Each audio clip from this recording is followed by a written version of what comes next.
OK，好，喂，係，喂，testing，OK。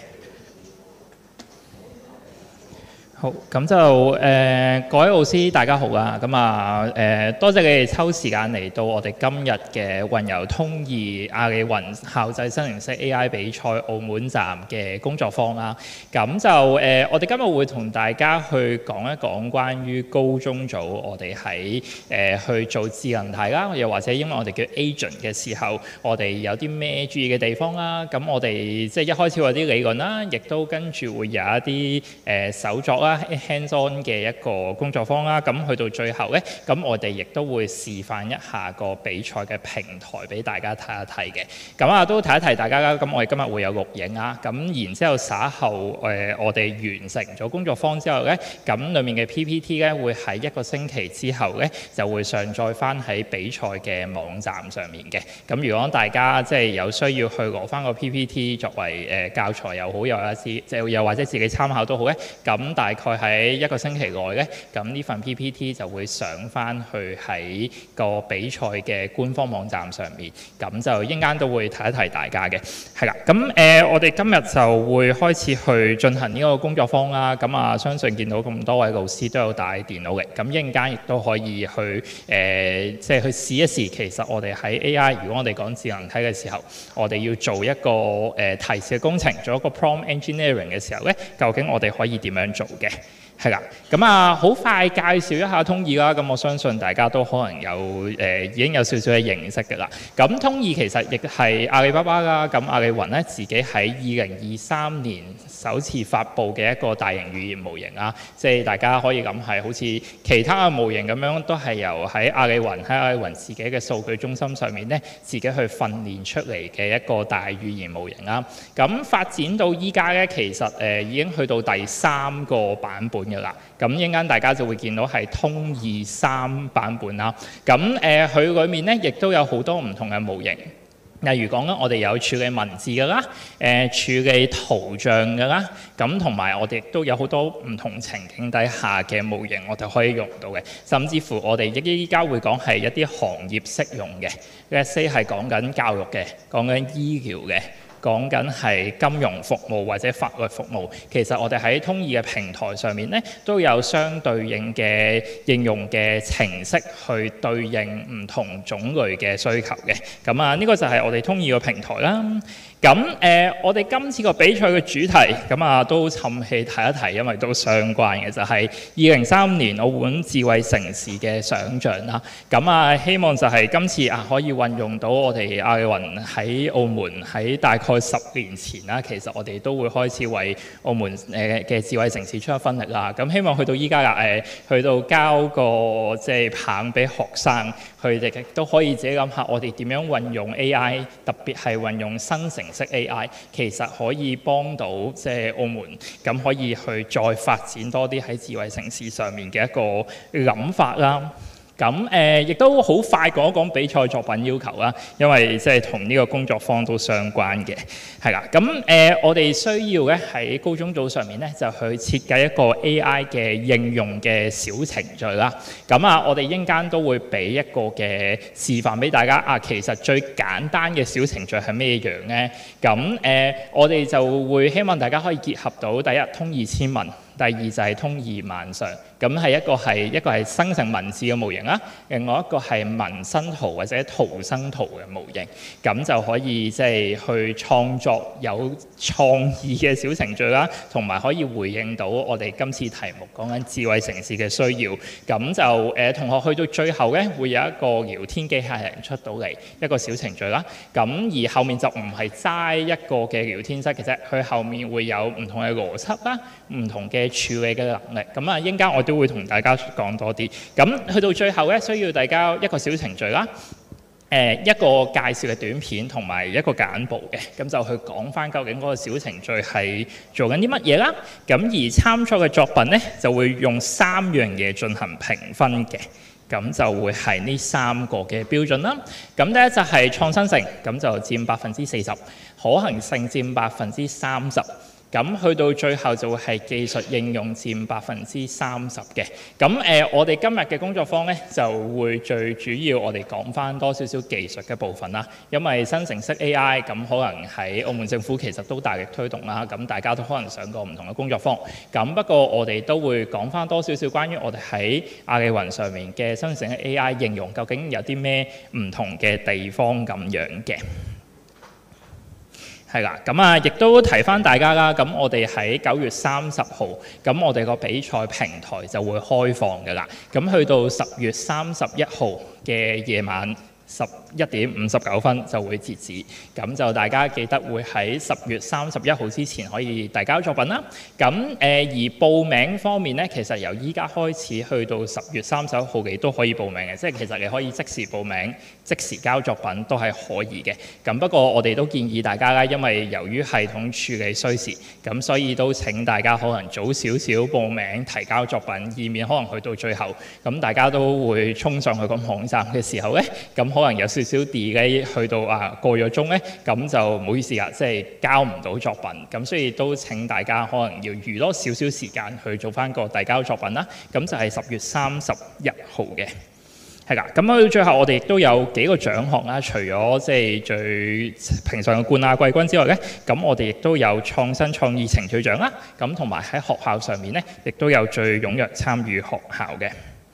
係啦，咁喺開始之前咧，亦都要提一提大家一啲最基本我哋關於 AI 倫理嘅東西啦。咁我哋喺 AI 倫理上面咧，特別係我哋阿里巴巴集團嘅科技治理委員會咧，我哋都有提過6大嘅原則嘅。咁希望喺呢個比賽裏面咧，除咗由我哋去話俾大家聽，有一啲喺使用 AI 嘅時候應該有嘅素養啦，有嘅倫理之外咧，都希望大家透過呢個比賽亦都學習到點樣可以安全地啦，而且係有效地去使用到 AI 嘅。咁就分別呢6個倫理準則咧，就係以人為本、普惠正直、安全可靠、隱私保護、可信可控同埋係開放共治嘅。咁我一路講落去，大家亦都可能會即係聽到我有即係唔同嘅主題，都可能會提翻呢6個嘅原則啦。咁希望大家都可以喺裏面都學習到其實點樣我哋喺 AI 咁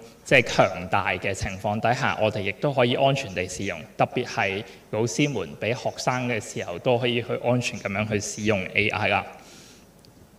好，咁嚟緊落嚟咧，我哋首先會有少少理論會教俾大家聽嘅，咁就係我哋會講下其實生成式 AI 點樣去理解語言啦，咁同時間就係去點樣去理解一啲嘅文字嘅。咁基本上我哋就會同大家去講一講我哋成個理論係點，跟住就會俾大家去實作一下噶啦。好，咁首先第一樣嘢咧，我哋就由最基本開始先啦。我哋講一講其實 AI 咧，佢係點樣去理解語言嘅咧？可能你影張燈先 ，OK，咁 AI 佢點樣去理解語言嘅咧？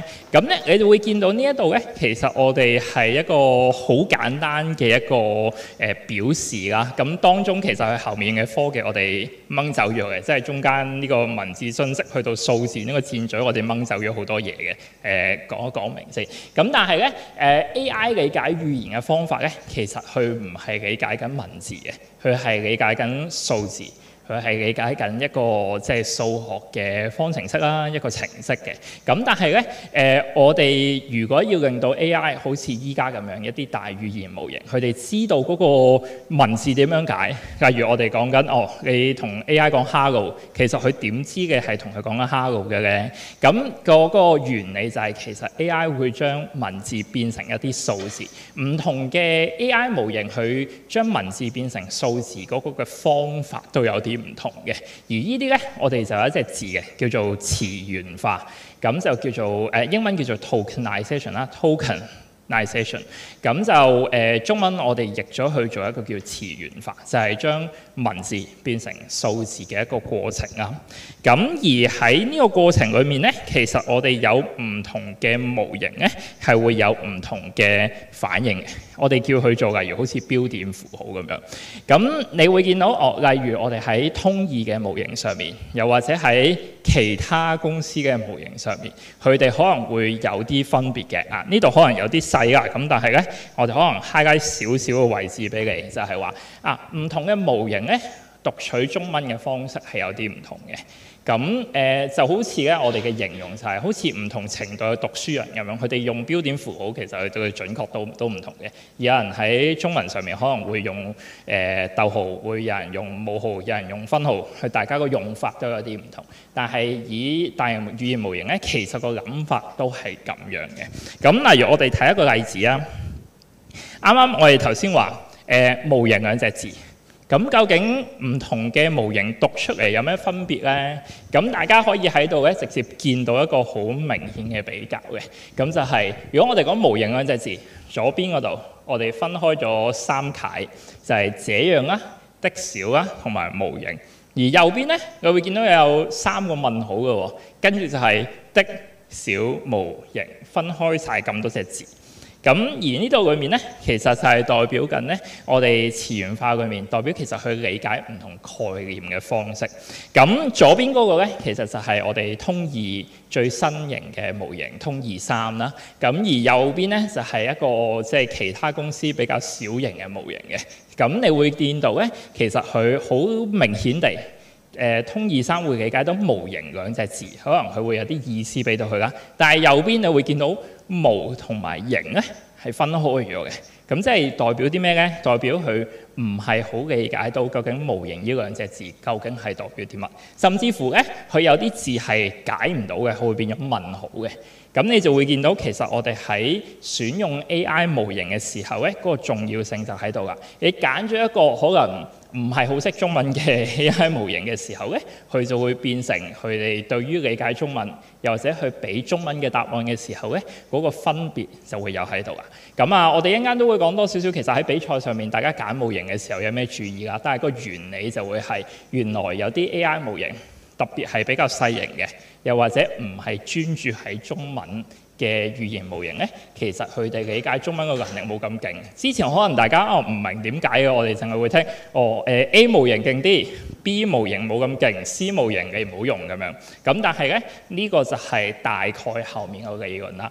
咁我哋基本上將呢個 concept 啦，將呢個理論其實我哋撳扁咗好多嘅，即係呢個係一個最容易嘅版本啦。咁但係如果大家有興趣，特別係老師們其實可能讀數學或者係IT 嘅，想知多啲嘅話咧，其實上網我哋喺亞利上面咧都會有一啲資源去俾大家理解翻其實背後嘅數學理論係乜嘢。咁但係即係我哋今次喺應用嘅層面上面，我哋就比較簡單地去討論下其實究竟點解我哋要揀唔同嘅模型？點解可能中文嘅模型我哋可能喺亞利又或者其他專注中文嘅模型會比較好咧？俾大家知道一個諗法啦。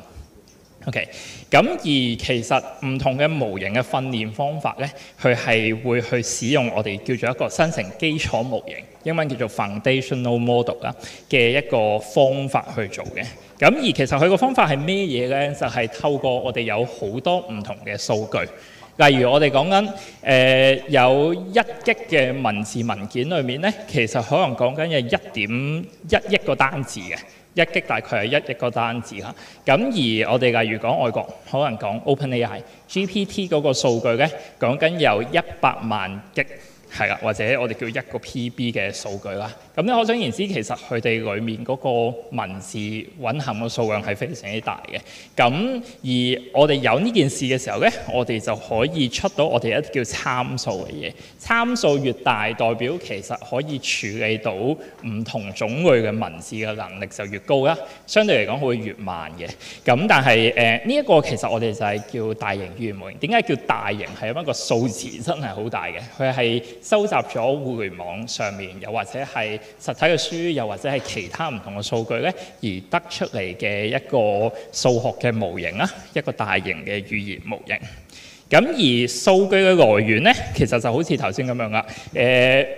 有唔同嘅數據嘅時候，佢會得到唔同嘅答案出到嚟嘅。咁但係例如頭先可以咁樣就係佢哋讀取中文嘅方式唔同，個原因係咩呢？可能我哋有一個唔係專注中文嘅模型上面呢，佢哋冇咁多中文嘅數據。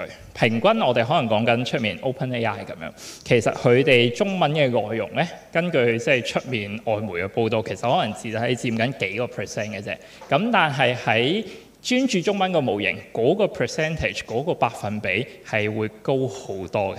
咁所以點解我哋話我哋揀模型，我哋揀數據嘅來源係十分之重要啦。咁同埋亦都話，如果你個數據來源錯嘅話，即係如果可能大家一陣間去試一啲智能題，你俾個 AI 數據，俾個 AI 模型，你俾咗個錯嘅數據，俾咗個錯嘅提示俾佢，佢咧亦都會俾個錯嘅答案俾你嘅。即係甚至乎可能係即係我哋講緊有啲幻覺啊 ，AI 嘅智能幻覺，佢會有啲錯嘅答案俾咗你。咁所以咧，我哋喺文字嘅處理啦，喺數據嘅處理上面咧，係對於我哋使用 AI、使用生成式 AI 嚟講咧，係十分之重要嘅。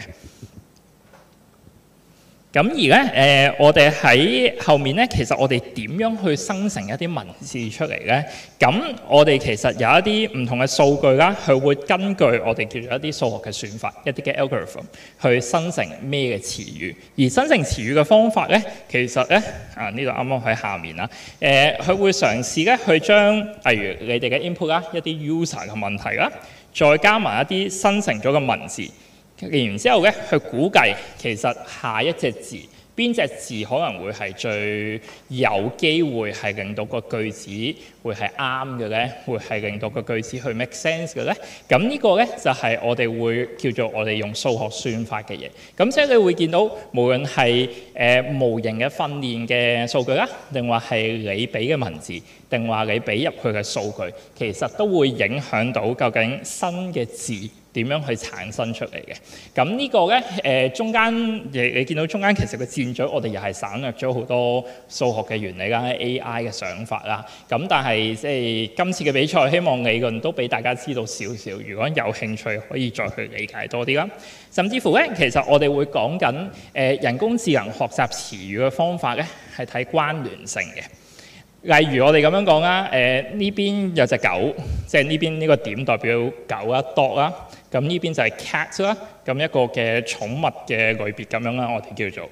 咁呢邊咧，我哋有個香蕉 banana， 有個蘋果 apple 咁樣計。咁你會見到 banana 同埋 apple 係近啲嘅，好明顯。咁而dog 同 cat 寵物亦都係近啲嘅。咁但係當你貓同埋蕉或者蘋果去比埋一齊嘅時候咧，你會見到嗰個距離咧係好遠嘅。咁所以即係代表啲咩嘢咧？就係代表我哋喺 AI 模型嘅世界裏面，嗰一個特別嘅 AI 模型覺得貓同埋蘋果係互不相干嘅，除非佢哋同一字突然間出嚟咁樣計啦。咁而呢一個咧，其實只係一個最簡單嘅我哋叫表示啦，一個表現啦。因為呢個係我哋用三維空間嚟表示。咁但係喺 AI 嘅世界裏面咧，就係有好多唔同嘅維度。即係我哋講緊其實佢有幾多參數，講緊一個參數、11個參數，甚至乎我哋通義最新去到30個 billion、30B 去到300億個參數，即係代表咧其實我哋唔係講緊三維啦，係幾百億個維度空間。咁你就可想而知，大概開始嘅會諗到點解 AI 喺生成文字嘅時候會好似咁準確咧，但係同時間佢會有啲幻覺咧？咁係因為其實同關聯性啦、同數據嘅準確度啦、同你輸入嘅文字係有關係嘅。咁大家即係希望大家喺其實比賽嘅時候都會有少少咁樣嘅理論可以話到俾學生聽啦。大家亦都認識到之後咧，咁可以去做一啲文字嘅處理工作嘅時候咧，會比較有一個諗法。我知其實我要俾一個啱嘅文字，我要嗰個用字要準確啲。佢唔準確咧，其實佢可能關聯唔到某啲嘢嘅喺一張圖裏面。佢要有準確文字關聯到相關嘅文字，咁你先會有一個再好啲嘅答案出嚟。即係我哋話其實有啲理論，有一啲專有嘅名詞係要打得啱。咁你打得啱入去嗰個文字嘅框框裏面咧，佢先可以俾到相對應嘅嘢嚟嘅。歪少少可能都 OK，但係最正確嘅字一定係即係最正確嘅方法，一定係打啱字落去，去俾個最準確嘅答案俾你。咁呢個後面其實嗰個諗法就會係咁樣啦。好，咁咧然之後咧，大家大概知道理論，大概知道個模型啦。咁就我哋都會同大家咧去講下其實比賽嗰個模型嘅介紹同埋分別係乜。咁跟住我哋就會交個時間俾我同事啦。咁我哋同大家一齊去 hands on 去試一試，其實究竟文字生成有啲咩技巧，有啲咩嘢我哋可以去嘗試嘅。係啦，咁我哋今次比賽會使用嘅模型咧，咁大部分都係嚟自 Qwen 3嘅，咁就 QWEN 3啦。咁呢個就係通義嘅第3個版本啦。咁都係其實都幾新鮮滾熱辣嘅，因為我哋比賽開幕嘅時候咧，其實都係啱啱出嘅啫，即係講緊係有1-2個月嘅時間嘅啫出咗。咁就佢係即係我哋呢個家族嘅大型語言模型嘅最新嘅成員啦。咁無論其實我哋講緊喺 coding、喺代碼、喺數學或者真係一啲好普通講緊通用能力上面咧，其實可能會比其他嘅模型相比咧，佢係即係有過之而無不及嘅。又或者即係可能某啲 task 裏面佢會某個模型會好啲，亦都有某啲 task 裏面咧，通義個模型亦都係比較出色嘅。咁甚至乎咧，我哋有一啲叫做小型嘅大型語言模型。有啲奇怪呢隻字，不過咧，我哋講緊係一啲頭先嗰個諗法，就係個參數比較低嘅模型。其實例如講緊係可能以前嘅模型嘅10% 大細嘅模型嘅時候咧，但係佢個表現亦都好好嘅喎。咁個結論係咩咧？會快啲，但係亦都同時間好準確。咁同埋咧，我哋亦都咧會喺呢度裏面咧，係喺 Qwen 3裏面嗰個語言能力係十分之高嘅。我哋講緊有好多種語系啦，咁我哋唔講太多。咁但係即係我哋可能講緊即係中文啦，喺翻譯嘅能力啦，喺亞洲嘅語系裏面咧，係亦都會特別出色啦。甚至乎咧，我哋可能講緊漢藏嘅語系、亞非嘅語系，即係亞洲同非洲嘅語系啦，咁就會係出色好多啦。甚至乎咧，我哋講緊喺一啲術語上面啊，我哋唔會突然間 GPU 咁樣計，我哋譯咗一個好奇怪嘅名稱嘅，又或者係一啲可能喺 AI 好特別我哋想要嘅專有嘅名詞裏面咧，咁喺通義嘅模型上面，特別喺中文嚟講咧，佢係會比其他嘅模型會出色好多嘅。咁而我哋今次咧，亦都有唔同嘅模型會俾大家選擇啦。咁我哋一陣間俾大家去使用嗰個咧，就會係Max 嚟嘅，即係最左上角嗰一個啦。咁但係咧，我哋亦都喺比賽嘅平台上面嚟緊，亦都會 show 俾大家睇㗎啦，就會有唔同嘅模型會喺度。咁啊，逐個同大家去講一講啦。咁就左邊咧會係我哋叫做旗艦級嘅模型。咁你會見到有個叫 Max 啦，即係最勁嗰個啦，基本上就係咁，同埋有個叫 Plus 嘅。咁呢兩個咧係會有最勁啊！我哋話係一個最勁嘅學生嚟嘅。有好高嘅語言啦，同埋理解嘅能力。但係咧，嗰個唔好處係咩咧？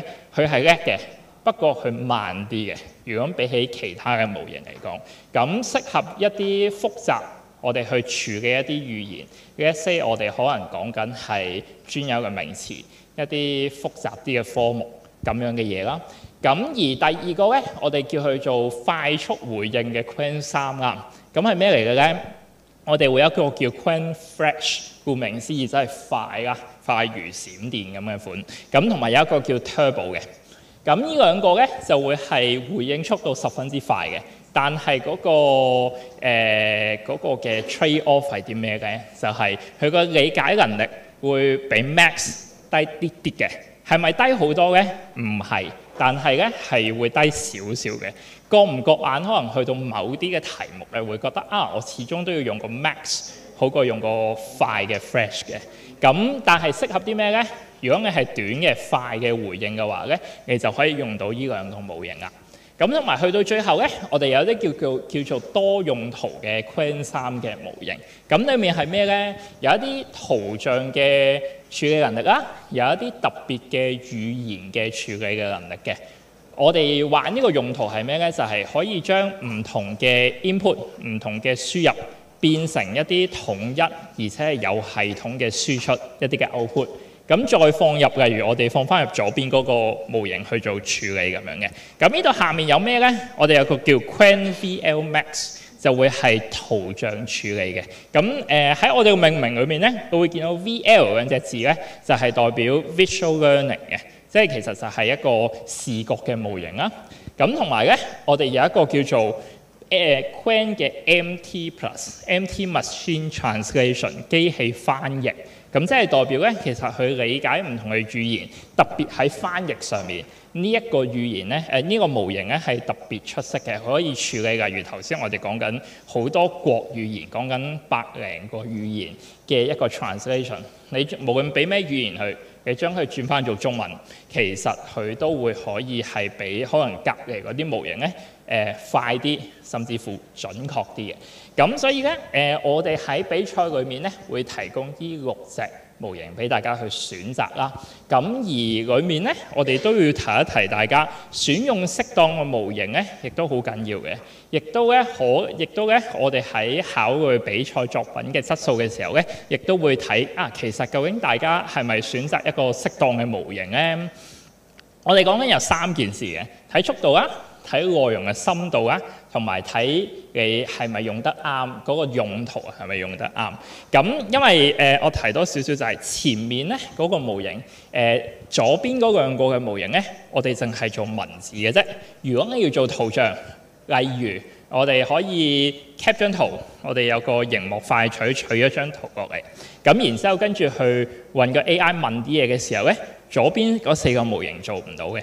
咁淨係我哋可以用到 VL 呢個模型咧，我哋先可以做到呢一個圖像嘅處理。咁如果大家咧需要圖像處理，但係冇選擇到圖像處理嘅模型嘅時候咧，咁就會變咗嗰件事就唔係好 work 啦。佢可能會俾到答案你嘅，但係唔係同個圖片相關咁樣。咁所以咧，想叫大家其實喺無論係比賽啦，定話之後啦，咁其實選用適當嘅模型都好重要嘅。咁分別我哋就係頭先講有3樣嘢啦。第一，如果你重視速度嘅時候，即係話如果有一啲係好似當客服打電話上去嘅時候，打電話上去客服中心，你都唔會想嗰個客服等30秒佢先俾到個答案嚟嘅，希望佢可能係咁3秒，甚至乎連3秒都唔使添，其實佢就俾咗個答案嚟啦。咁喺呢個時候咧，你就要考慮速度啦。咁可能就係考慮一啲速度型嘅 AI 模型啦。咁第二啦，就係如果你想去準確嘅時候，咁當你一定要用個最勁嘅啦。等耐少少唔緊要，但係你希望去準確。咁或者就係好似頭先咁樣講，如果係一啲多元嘅任務，又或者一啲創意嘅任務嘅話咧，咁你可能要考慮唔同種類嘅 AI 模型啦。咁喺呢度裏面都十分之重要嘅，因為最近我哋都即係有啲新聞報導咧，就係話原來出面有一啲初創嘅公司，連1+1等於幾多都要走去問個 AI 嘅。咁即係話其實係咩咧？就變咗個模型好貴，甚至乎咧有一啲係例如我哋頭先嘅講法就係1+1等於2都要問個 Max 嘅模型。咁唔係問個 Turbo 或者唔係問個 Fresh 嘅模型，咁1+1等於2應該基本上所有嘅 AI 模型都答到你。但係點解要用個貴嘅咧？佢又慢又貴，咁點解我唔用一個平啲嘅，亦都快啲嘅模型咧？咁希望大家即係喺整一個嘅 AI 嘅 agent， 整一個 AI 嘅智能體嘅時候咧，都會考慮到其實原來速度、準確性、多元性都會影響到成個智能體係咪真係會易用啦，甚至乎我哋講緊效率會係更加高嘅。咁呢一個希望都大家會去即係睇一睇究竟我哋喺模型上面我哋個選擇會係點樣。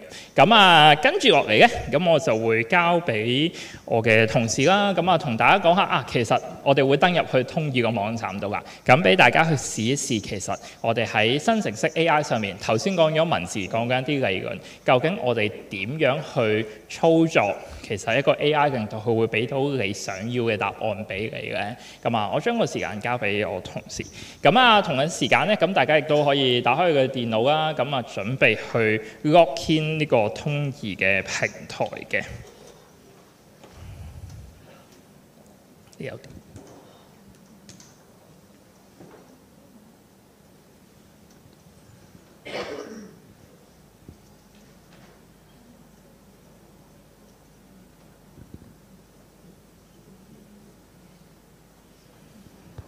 係啦，咁啊喺呢個時間咧，咁啊請大家可能入去個網址啦，咁就係 www.通義.com， 又或者 QR code 都可以嘅，大家電腦就可以輸入通義.com 啦。咁喺呢個時間，我哋可能有個簡短嘅休息嘅時間啦，5分鐘左右。咁啊，大家可以趁呢個時間可能休息一下啦，順便我哋可以登入個平台先。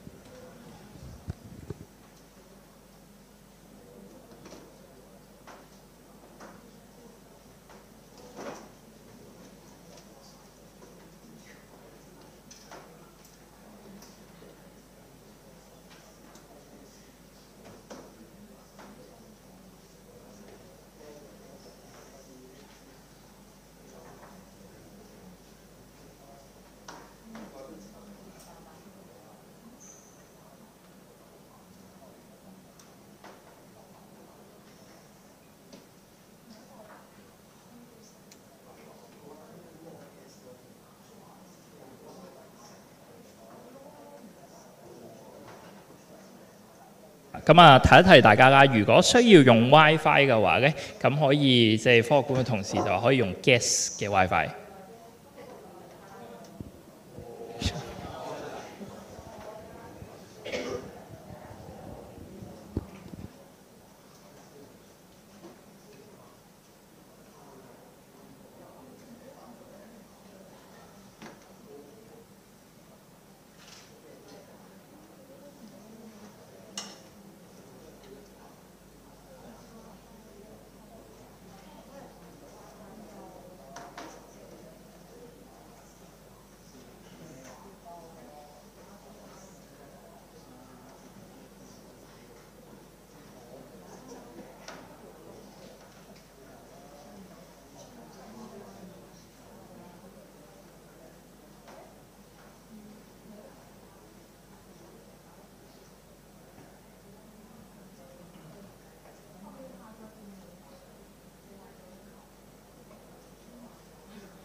咁可能各位同工可以先入咗去呢個平台度先，然後去做登記。應該要用你哋嘅手機電話 number 去做登記嘅。咁 log in 咗之後呢，咁我就會去再講述下，其實喺呢個比賽入邊，大家用我哋個流程圖嘅時候，入邊有啲咩提示工程嘅技巧啦，同埋示範啦，要去做嘅。咁中間呢，我都會再俾一個示範嘅文檔你哋去 download 嘅。咁確保你就可以去跟隨翻我嘅步驟去放入去呢個平台度去試一試，用唔同嘅我哋會講5個唔同嘅一個提示工程嘅技巧嘅時候咧，係點樣放入去嘅。咁大家可能會有疑問，點解我哋會用咗呢個平台先呢？咁其實因為我哋而家仲係報名階段啫，所以咧跟住去比賽，大家會用到流程圖嘅嗰個平台咧，係會喺公佈嗰個實質跟翻個時間表嘅時候，先會公佈俾佢哋試到嘅。咁暫時我哋會用咗呢一個平台，去大家試一試大家嘅點樣去真正去體驗一下用通義平台嘅一個技巧，咁先會用呢個平台㗎啦。所以大家先去登記咗用一用，或者而家去花啲時間去摸索下點樣去使用呢個平台同埋通義 AI 嘅一個技巧先。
好，我相信可能有啲同工就未必入到去個 WiFi 處，咁科學館呢邊就已經有同事已經去處理緊，咁到時希望可以喺hands on 嘅環節嘅時候咧，就已經可以完成到，同埋為咗大家可以順利到試到個效果。咁我而家講多少少，啱啱可能由 Anderson 講啦，就會多少少係啲理論性嘅東西啦。咁實際上操作咧，咁其實我哋就會再講落去啦。喺生成式 AI 上面使用嘅時候，啲咩錦囊咧？咁其實呢啲錦囊咧，大家可以記住，同埋去活用翻喺到時大家比賽上面，即係喺個流程度上面點樣去引導嗰隻 AI 去講嘢咧，引導佢去思考咧，甚至去用唔同嘅 document 去令到大家可以創造一個好好嘅 agent 出嚟啦。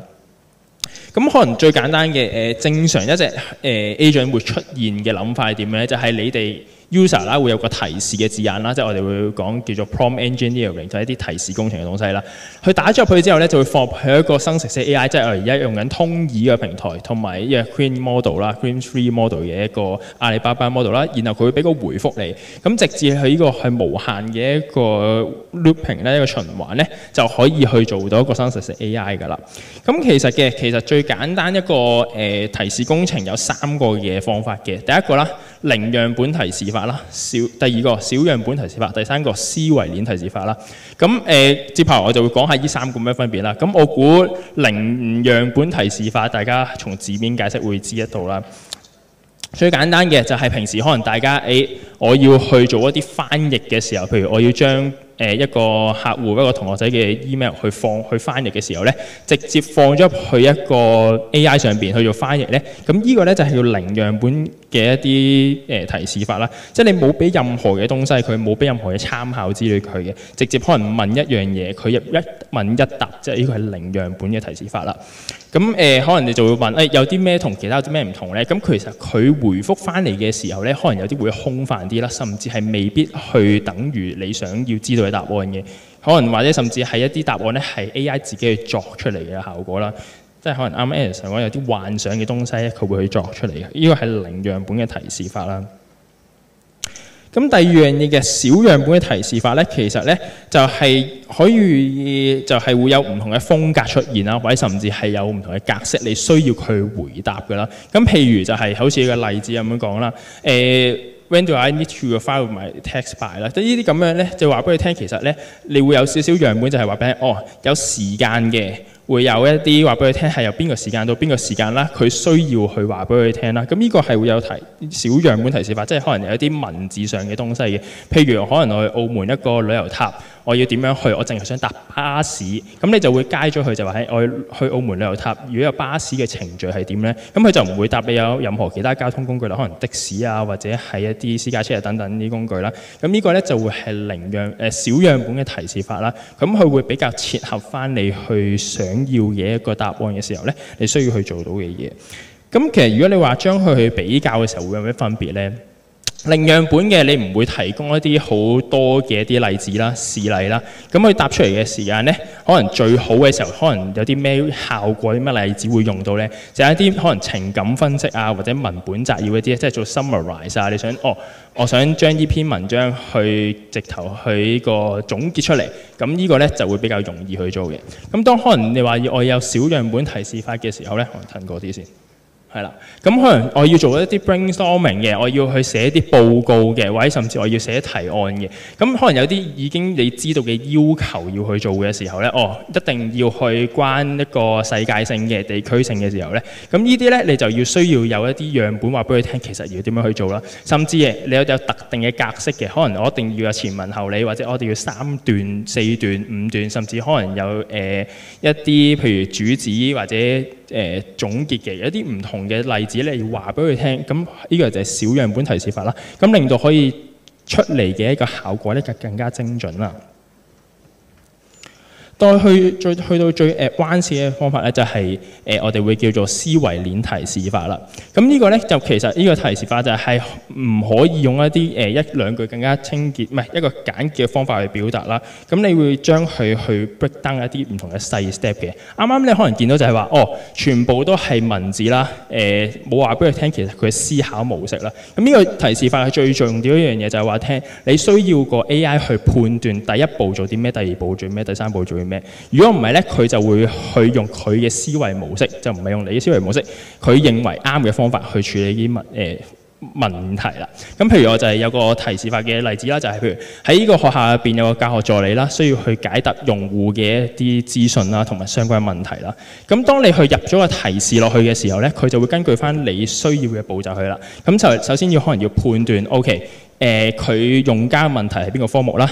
第二個問題就係、如果我有啲科目係唔關，譬如我資訊科技相關嘅時候咧，你就要去停止回答呢個問題啦。可能最尾啦，第三啦。同埋只可以話俾佢聽，呢隻 AI 咧就只可以答一啲 IT 科目嘅問題。咁其實實際例子應會係咩咧？譬如可能大家上一個數學堂嘅時候，想用一個 AI 去做一啲輔助去教學嘅時候，你唔希望大家可能一啲同學仔喺數學堂嘅時候問一啲英文科嘅作文答案、中文科嘅作文答案。咁其實你就可以去用呢個方法去限制翻佢哋。唔會因為去問中英文答案，佢會回答啦，佢只會去答翻佢數學文答案咧，就係呢個一個咁樣嘅提示法嘅一個方法啦。咁如果佢喺翻比賽上邊就係、我要去問一智慧城市嘅資訊嘅時候，佢只可以答智慧城市嘅一啲問題啦，甚至係嘅，我最後尾可能就係我需要第三步，只能夠用中文或者英文去作答嘅。咁呢個咧係一個思維鏈嘅提示法嘅一個方法啦。咁啱啱咧就講咗3個一個提示法，我會叫 prompt engineering 嘅方法啦。咁咧我想考大家一啲。譬如用 AI 嘅一個能力係點樣啦？咁咧其實咧而家有個挑戰啦。右手邊咧其實係用 AI generate 咗嘅一個答案嚟嘅。咁我希望大家而家用1-2分鐘諗一諗，我點樣去用翻啱啱我寫嘅嗰3個 skills 去創造翻呢一個嘅文本出嚟。咁如果大家連咗 WiFi 嘅，可以用到通義個平台嘅，可以自己試一試先。我有3個提示話俾大家聽嘅。第一個啦，用翻啱啱嘅例子啦，即係啱啱3個提示法嘅方法啦，去試下 generate 呢個嘅一個信封出嚟啦。咁你留意嘅其實上邊咧有啲可能 ABC 中學㗎、李陳校長啊、9月上任呢啲咧，咁呢啲咁嘅字眼咧，大家要去留意啦。咁最後尾嘅，你會可能見到一個大家知道一個普通嘅書信格式啦。咁呢個咧都嘗試下運用一啲咁嘅字眼咧去放入嘅 AI 度嘅。咁咧，我希望陣間可能會揾一個老師出嚟，可能試一試，或者去用口講一下，你大約會點樣同隻 AI 講去 generate 呢個文章出嚟，或者其實你喺呢個咁嘅通訊上邊係留意到咩字眼需要去放入去咧？甚至係啱啱我講咗有3個提示法嘅方法，你哋會用邊一個提示法去講咧？咁我俾大家1-2分鐘思考一下先。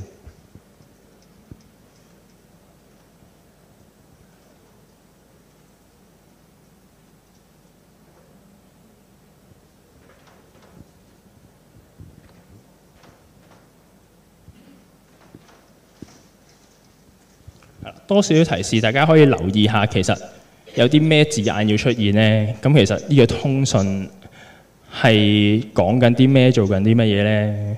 或者你回想下，譬如平時可能喺學校度出一個家長通訊嘅時候，要有啲咩好需要家長知道嘅東西呢？或者甚至個活動係點樣呢？有啲咩資料放入去呢？等等。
好，大家努力緊，我可以俾多1-2分鐘時間大家去試下先嘅。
好，咁我揾咗阿黃 Sir，咁佢就已經去示範，去嘗試去將我哋出邊嗰封家長信去複製出嚟。咁可能黃 Sir 你可唔可以分享下，其實你同喺通義嘅平台點樣去引導佢，或者係用咗啲咩提示法，令到可以將郵邊封信去嘗試複製出嚟？係，大家好啊！咁因為我睇到嗰個家長信係有一個特定嘅對象同有目的啦。咁我仲有一個小樣本提示法咧，就係希望通義能夠做到呢個家長信嘅。咁我提示就係、我呢個場景就係、譬如我係一間中學嘅澳門嘅校長，我希望咧就寫一封邀請函俾家長，咁啊提到2項活動啦，一個畢業禮啦，一個係運動會啦，咁希望佢幫我去撰寫封信咯。咁最後亦都有想限定一個字數，唔好太長咁啊，做咗一封信。咁你係限咗幾多字啊？300個度啦。OK， 咁如果你比對翻，譬如出邊嗰封家長信同你而家你喺生成出嚟嘅家長信有啲咩唔同啊？佢有啲咩最特別，或者你覺得最大分差之處？有咩最唔同係？最大分差佢嗰度講佢自己一個新上任嘅校長係咪？咁我嗰度加咗啲關鍵字係同本地化啦，係一個澳門嘅環境咁樣咯，加咗啲唔同。好，唔該，黃 Sir 先，係可能俾啲掌聲，黃 Sir。好，可能揾多一位 Miss 可唔可以分享下 ？OK， 俾你連到 OK， 咁唔緊要 OK， 咁可能我可以再講多少少啦。咁除咗啱啱提示法，唔該黃 Sir。咁其實佢都黃 Sir 都好叻嘅，佢知道大約我估計到啦，咁佢可能呢度有300字啦，咁佢最尾啱啱我冇講嘅一個技巧啦，咁其實大家都可以嘗試除咗一啲資訊嘅或者人名嘅特定日期之外咧，其實可以限制埋佢會生成啲咩字出嚟啦，甚至嘅可能字數可以限制啦，甚至係我如果想要去做 point form 啊一啲點列嘅時候咧，咁其實都可以同 AI 講嘅，咁呢個就係呢個特別啦。咁我開估啦，其實 OK。咁其實咧，一封家長信啱啱可能大家留意到啦，我會用一個我係有少少呢個唔同嘅方法嘅。我係用咗小樣本之外咧，我會用埋思維鏈嘅。大家可能見到我會有一啲 point form 嘅東西啦。咁其實最緊要嘅係，譬如我要新寫一張家長信啦，啱啱個家長信啦，最緊要係時地人事一定要去 mark 到落嚟啦。我想問呢度有冇中英文科老師？應該係冇嘅，唔緊要。咁其實同大家以前學作文一樣啦，中文作文、英文作文最緊要時地人事，大家要去放入去啦。啱啱記唔記得我係一個9月新上任嘅一個校長啦？大家要放入去啦。如果唔係，姜家長信就有啲唔同啦。同埋我哋要話俾佢聽，嗰個嘅一啲譬如我哋嘅畢業禮同埋運動會係幾時發生呢？6月29號、6月1號，咁呢啲都需要去講出嚟嘅。咁同埋咧，可能大家我見到我行過嘅時候咧，大家去同AI 講嘢嘅時候咧，大部分都要用一啲句子式嘅講法。咁大家可能嘗試一下就係 OK， 好似我咁樣去點列出嚟。可以容易啲，大家可以有個好快嘅一個 overall 去睇晒成件事係發生咩事啦，同埋確保每一個資訊咧都係冇漏到啦。同埋咧，其實最好咧有個小技巧嘅就係、千祈唔好俾咁多嘅字啦，譬如好唔好可以作文咁樣同一個 AI 講嘢啦。咁樣去分拆咧，細細段一細段 point form 嘅形式咧，咁佢生成出嚟咧會更加精準啦。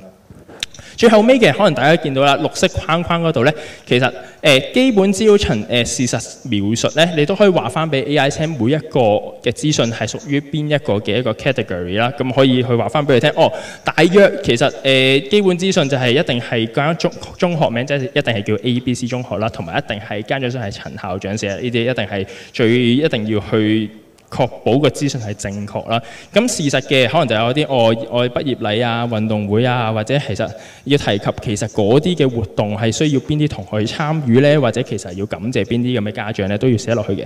最後尾嘅就係啱啦，我嗰陣時做啱咗好叻嘅嘢就係、我封信係300字500字嘅，咁呢個我都需要去話翻俾你聽。如果唔係咧 ，AI 就會用佢自己理解嘅方式，可能就係、我中意作100字100字200字200字咁樣，你需要限制翻去令到咧我哋呢個例子家長信通訊嘅例子咧，去更加去符合嘅。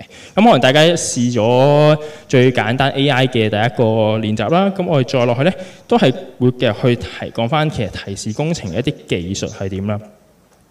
咁咧最簡單啦，我有4個嘅應該會講，我會講指令啦、示例啦、角色扮演同埋啱啱我講嗰3個技巧其中一個啦，思維鏈啦。咁其實咧喺指令上邊咧，我哋需要有一啲明確嘅一個指示啦，同埋一個明確嘅問題啦。好似啱啱咁樣啦，我哋會一定要有一啲啱嘅資訊放落去啦，你想提及嘅一啲資訊放落去咧都要放入去嘅。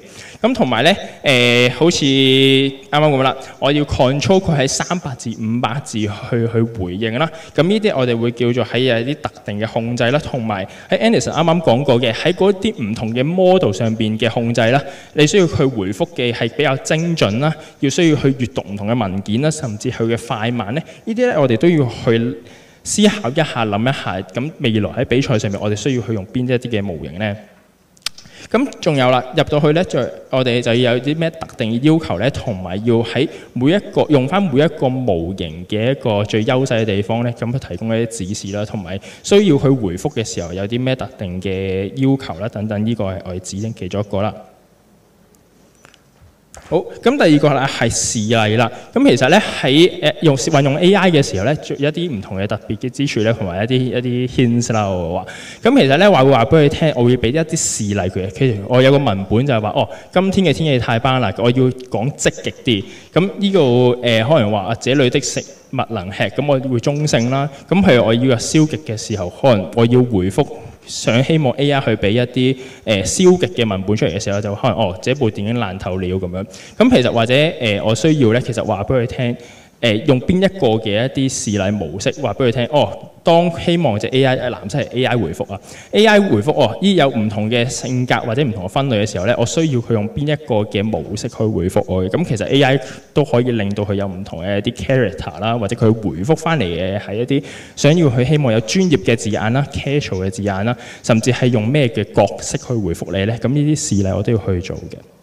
咁啱我提及到啦角色啦，咁咧其實佢喺用扮演唔同嘅角色時候咧，回覆翻嚟嘅字都唔同嘅。譬如我就要去扮演莎士比亞啦，佢要去寫一行14行嘅行詩啦，咁佢就會嘗試去喺佢嘅一隻 database 度模仿翻莎士比亞嘅一啲嘅 format 啦，佢講嘢嘅模式啦，或者講嘢嘅性格啦，或者甚至佢一啲佢會講翻出嚟嘅一啲唔同字眼啦，去嘗試去模擬翻出嚟嘅。咁譬如我可能你會話啱啱我喺寫嗰封信嘅時候，再加落去，我係一個老師寫出嚟，一個校長寫出嚟。咁其實佢啲主謂賓語咧，可能都會發生有啲唔同嘅變化嘅。所以咧，你去運用 AI， 去希望 AI 去回覆你嘅時候咧，嘗試去加啲唔同嘅角色上去啦，話俾佢聽其實佢有啲咩用啦。咁甚至係嘅，我需要一啲專業嘅字眼啦，譬如我要去寫一啲可能我想扮演一個律師去寫一啲唔同嘅客人嘅信嘅時候咧，都要話翻俾佢聽佢用嘅字眼係點啦，甚至佢嘅角色係點樣嘅。到最後啦，思維鏈啦。咁可能我哋睇個標準答案先啦。如果喺普通嘅一個問題上面，佢話我哋有5個網球，買咗2筒網球，每頭網球有3個，咁答案咧喺 AI 度話俾你聽係11個啦。咁咧可能我再問啦，喺自助食堂度有23個蘋果。當中有20個用午餐，咁再買咗6個，咁喺而家佢有幾多蘋果咧？咁模型有時會輸出咧係會錯咗，變咗27個嘅。咁咧你要話俾佢聽嘅時候，係點樣做咧？譬如你話俾佢聽，羅傑有5個網球，咁佢再買多咗2筒啦，跟住有3個網球啦，再買嘢每筒有3個網球啦，咁最後尾佢有幾多網球咧？你要佢就會答啦，5個。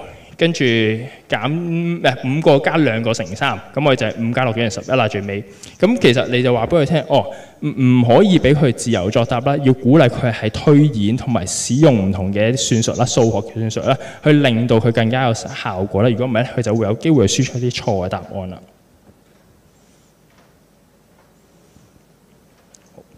咁咧，我哋其實點樣去分別一個嘅提示係好定唔好咧？咁首先第一點咧，我哋首先要係清晰啦，同埋具體嘅。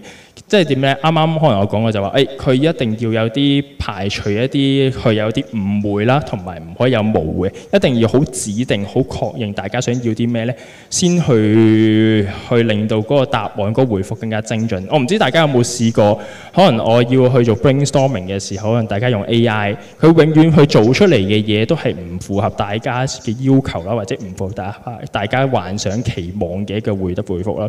咁但係當你越嚟越同佢講多啲嘢，或者加多啲越嚟越多嘅要求嘅時候咧，咁佢出嚟嘅效果就會越嚟越精準啦。第二樣嘢嘅啱啱我講過啦，就係我哋會需要擺更加多嘅資訊啦。可能大家記得有冇回想翻啱啱寫家長信嘅時候，只要你唔去寫啲中學嘅名稱啦，只要你唔話俾佢聽呢封信係一個校長寫出嚟嘅時候咧，佢永遠都唔會知，佢永遠都唔會去寫入佢封信度。可能你要加更加多嘅時間，或者甚至去再話俾佢聽，我需要加唔同嘅資訊上去咧，先可以去令到個封家長信咧更加去滿足翻你嘅要求啦，同埋更加精準嘅。咁再落去，其實咧喺運用 AI 嘅時候咧，大家陣間之後比賽都會知道㗎啦。唔係你做出嚟嘅第一下咧，就已經去滿足咗個要求嘅，係要去靠你哋不斷去嘗試啦。甚至係啱啱有6個模型嘅時候，你要不斷去嘗試下邊個模型係最 fit in 你哋嘅一個結果咧，最 fit in 你一個佢比賽嘅要求咧。咁大家要去做唔同嘅嘗試啦，甚至係用唔同嘅 combination 啦。再落去嘅大家去同 AI 講嘢嘅時候咧，希望唔好去用咁多嘅要求放落去啦，即係好重點性話俾佢聽要做邊一個要求啦。咁會令到佢出嚟嘅唔會混淆啦，甚至更加精準啦。最後尾啦，咁提出嘅答案咧，你可以俾更加多個問題咧，即係你可以俾啲 follow up question， 唔好淨係用一問一答啦。你可能啱啱加咗信就係佢第一次滿足唔到嘅時候，再問多啲，再加多啲，再加多啲，做一啲，唔好就好嘗試去一步就去令到佢去 generate 一個啱嘅答案出嚟啦。咁呢個咧就會係提示一個好嘅要求會發生嘅地方啦。咁睇下，我想而家好快，因為我再落去咧就會大家會 set 一個文本俾大家去嘗試運用。咁我想問下，仲有邊位係未去連到 WiFi， 仲未用到個平台㗎？有冇？OK， 咁我應該 assume 大家都可以做到。咁我接下來咧，會希望大家 down 咗呢個文本出落嚟先。咁係呢個 TXT file 嚟嘅。咁但係陣間咧，大家可以唔使打字，直接 copy 落去就已經試到㗎啦。可能大家試一試先，或者影低咗佢先。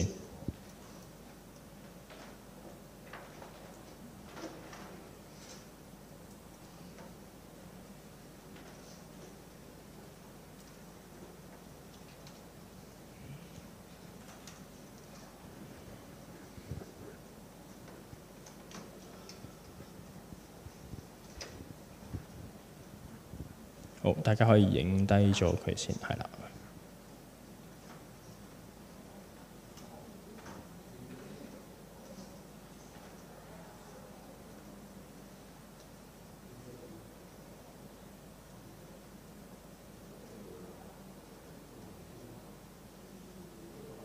係咪個 WiFi 度？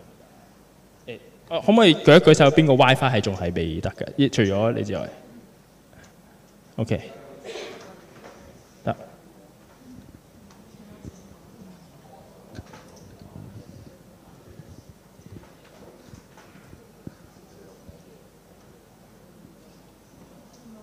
好，咁可能大家先影低咗佢先啦。咁如果 OK 嘅話，就繼續。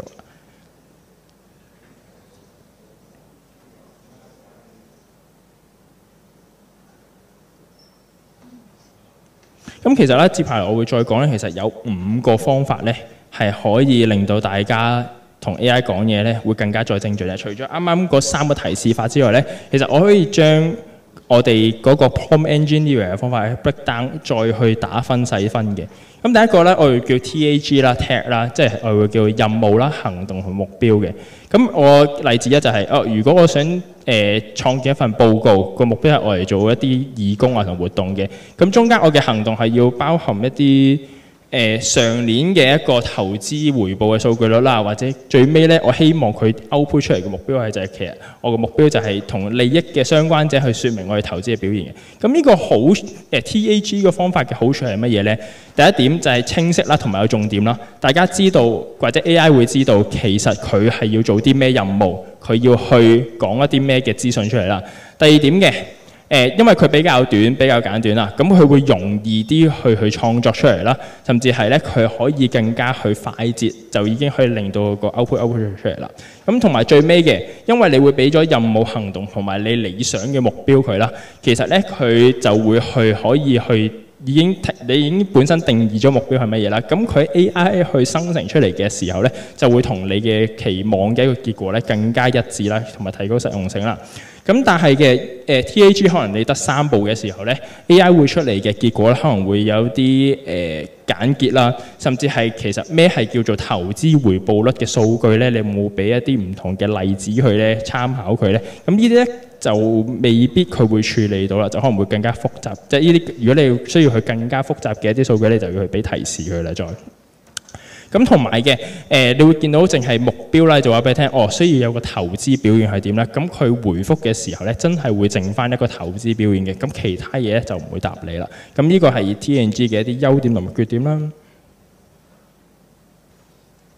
再落去嘅，我哋會叫做 APE 啦，咁樣就係一個action 啦、行動啦、目標啦同埋期望啦。咁可能都係一啲客戶啦，就我想做一份起草一份回覆客戶投訴嘅內容啦。咁第二個目標就係咩啊？我就想去解決個問題，同埋留住個客戶啦。咁最尾嘅你可能見到啦，期望個結果係點咧？個語氣要有禮貌嘅。可能我哋如果係一個商戶嘅話，我會提供個結構啦，同埋有機會有一個後續嘅跟進嘅。咁呢個好處都係啦，第一點啦，好準確啦，大家個 AI 會知道你想去做啲乜嘢咧，或者想去回覆啲乜嘢啦。咁第二樣嘢嘅，可能當話俾你聽，我要起初一份回覆客戶投訴嘅內容嘅時候咧，其實呢個係 action 嘅時候咧，你已經可以放一啲可能客戶因為乜嘢去提供會去投訴啦，甚至係投訴嘅內容係乜嘢咧，咁你可以放入去啦，咁令到佢生成出嚟嘅結果更加有關聯性啦。最後尾嘅，因為呢個目標APE 嘅目標咧係好明確嘅，我一定要回覆係要有禮貌嘅啦，我會有提供折扣啦，同埋會有後續嘅跟進嘅時候咧，咁呢個 output 嘅結果，我去幻想到就係因為你有投訴，好對唔住，咁我會提供翻啲折扣，希望你翻嚟去繼續去我哋嘅商戶度去購買一啲唔同嘅東西嘅，咁呢個有機會就係佢 output 出嚟嘅結果啦。咁咧複雜程度咧，同埋我哋呢個缺點係乜嘢咧？咁你要去諗一諗，其實呢3個嘅要素啦，係咪已經夠去回覆個客戶嘅內容啦？咁如果唔夠嘅，可能你就要再加唔同嘅資訊落去啦。同埋咧，因為咧呢個咧係會只係會因為你要去語氣有禮貌，提供折扣同埋確保後續跟進咧，咁佢可能咧就未必會去講，可能會未必去 say sorry， 未必會去有其他嘅效果，佢可能會回覆嘅東西，只係會提供折扣同埋確保有後續跟進嘅，咁未必會有第3或者第4個方法去喺個回覆嗰度會出現嘅，咁呢個就係有機會佢限制咗 AI 可能會諗到其他嘢，可能會更加容易去解決一個客戶投訴嘅機會啦。咁呢個係3步嘅東西啦。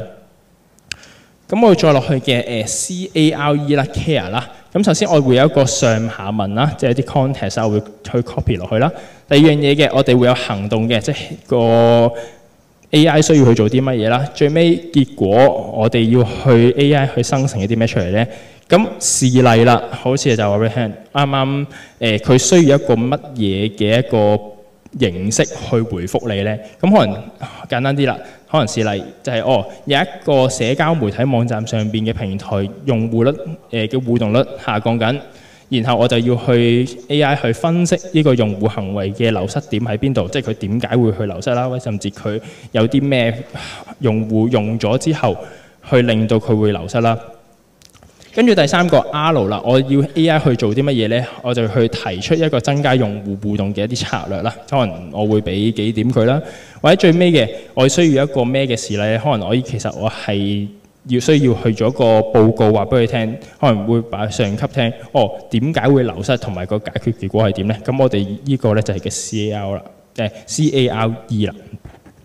咁呢個嘅優點咧，其實就係可以去好清晰啦，話俾佢聽，其實我因為所以我要突出咩結果啦。咁呢個會有好非常之清晰嘅路線圖，我哋可以令到個 AI 去容易啲去回覆，同埋實際啲去回覆你想要嘅結果啦。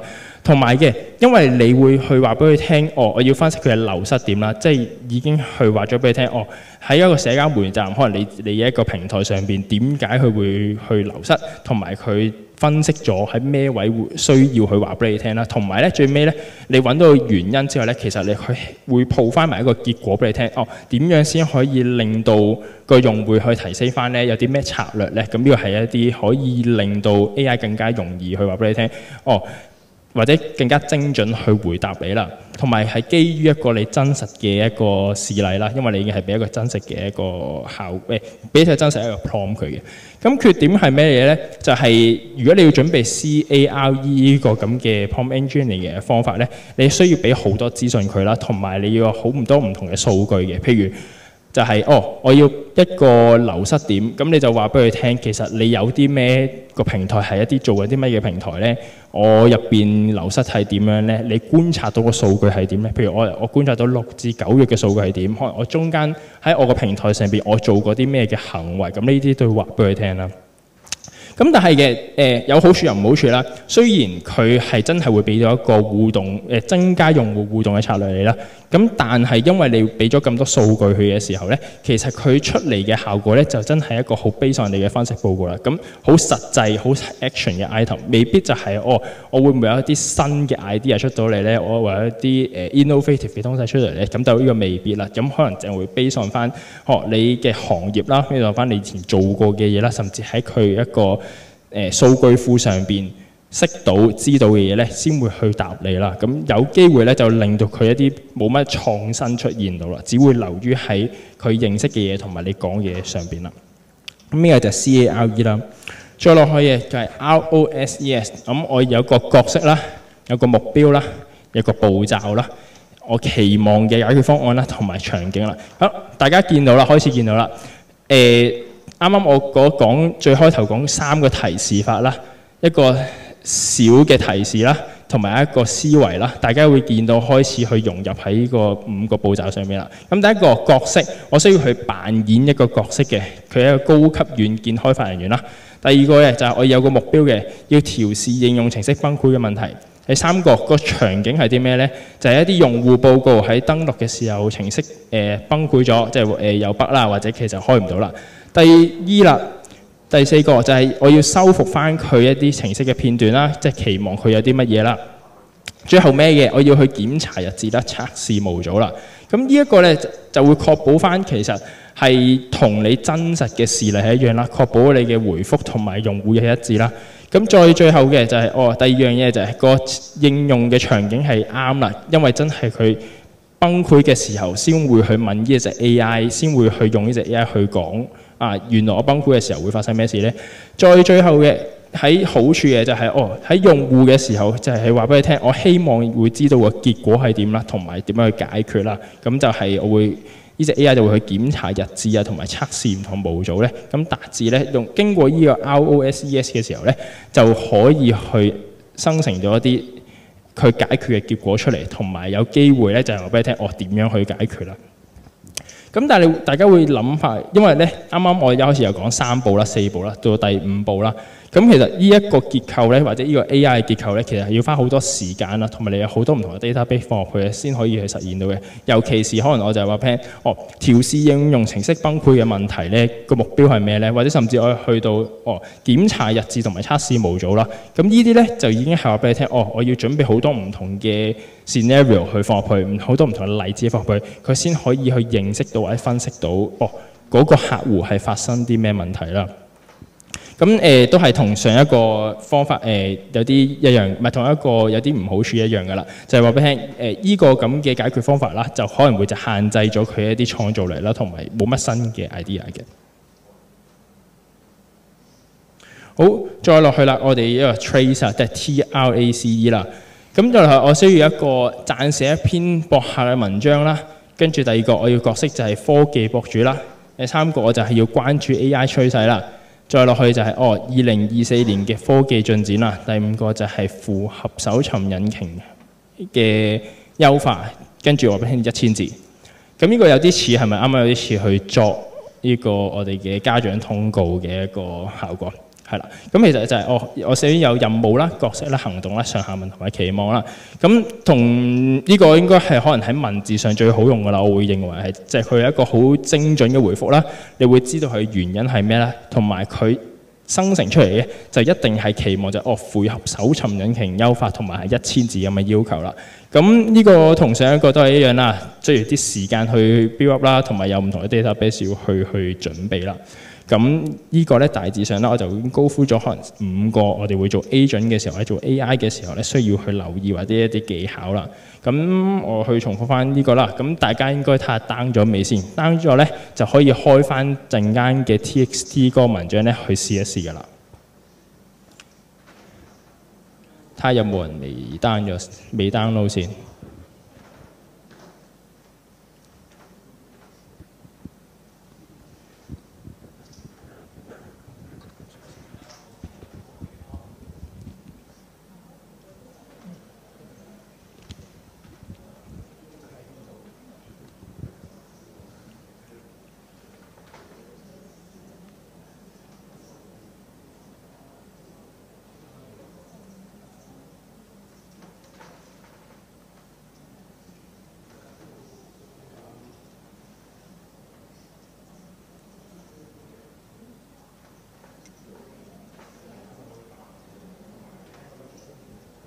好，可能俾多1-2分鐘，大家準備下先。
好，咁我一路講啦，應該可以時間差唔多。OK， 咁大家開完個 TXT 咧，其實就係陣間咧，大家唔使影相嘅，應該大家 TXT 其實就係等於我即將去出現嘅文本啦。咁咧你哋比賽嘅時候咧，需要整個 flow 出嚟啦。咁點樣去其實用啱啱我講嘅嗰啲唔同嘅 skills 去放入去，然後砌到出嚟咧？咁首先我俾個場景大家先啦，或者係我作嘅一個題目出嚟先啦，就係張先生從國外澳門要嚟到澳門去做一個3日2夜嘅旅遊啦。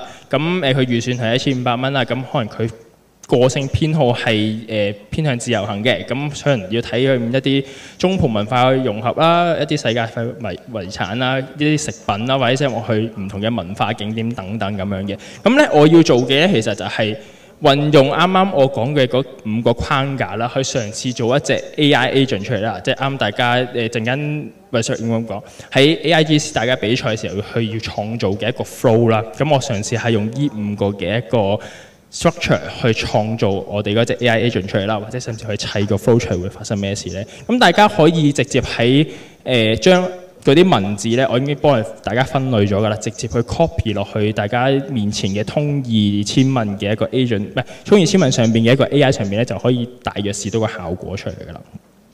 咁如果係用 TAG 嘅，我會點樣做咧？我就已經寫咗啦。我想即係可能個用家就話，我想規劃去澳門半島3日嘅交通方案。咁重點就係我想研究一啲巴士嘅路線啦、的士嘅收費啦，同埋免費酒店嘅接駁啦。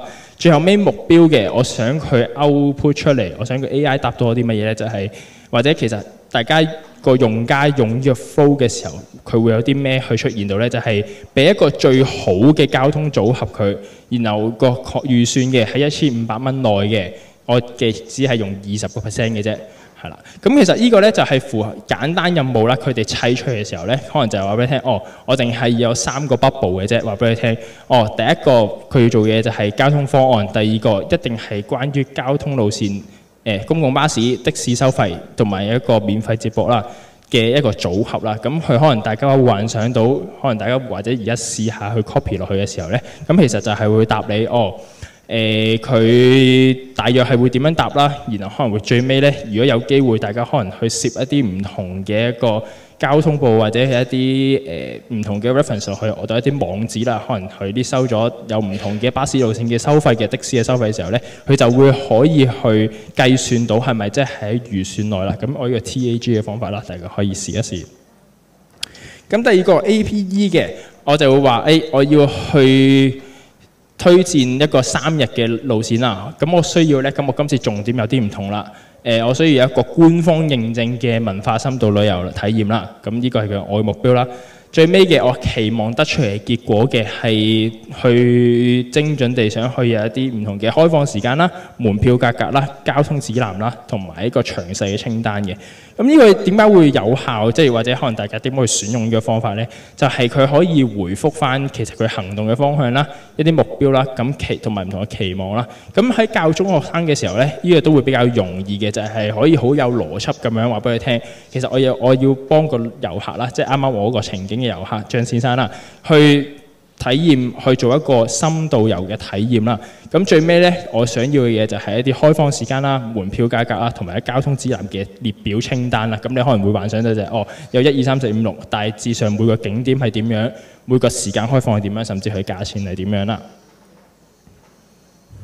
咁如果我落到去 CARE 啦、CARE 呢個方法啦，咁我就會再擺多少少，可能就話個遊客可能係提示，或者呢隻 AI 係會幫手，就係提示佢第一次去訪澳嘅，對葡式文化有興趣嘅，對世界遺產有興趣嘅。